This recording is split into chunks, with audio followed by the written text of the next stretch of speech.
একটু আরেকটা প্রশ্ন করছিলেন ম্যাডাম, আমার একবার আইওআই করছে, বাচ্চা হয় না, কখন হবে? এটা খুবই আমার জন্য অস্বস্তিকর একটা কোশ্চেন। কারণ একমাত্র আল্লাহর কাছে যে কোশ্চেনের জবাব, আল্লাহ যে প্রশ্ন জবাব দিতে পারে, সেই প্রশ্ন যদি আপনি বান্দাকে করেন, আমি যত ডাক্তারই হই, আমি কি প্রেডিক্ট করতে পারবো আপনার কবে বাচ্চা হবে, কবে মাস চিকিৎসা করলে বাচ্চা হবে, আদৌ হবে কিনা? এই প্রশ্ন কেন না আমাকে করে আমাকে লজ্জা দেন বলে? না না, এটা তো আমি খুবই অস্বস্তি বোধ করি এই প্রশ্নতে।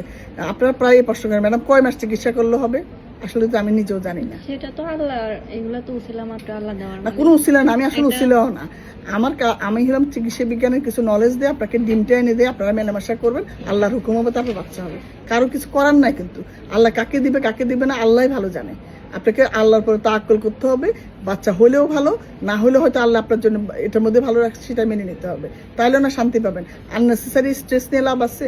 আপনারা স্ট্রেস নেন, সেই স্ট্রেস আবার আমার মধ্যে ট্রান্সমিট করেন, এমন সব কোশ্চেন করেন, আমি অসুস্থ বোধ করি। ঠিক আছে।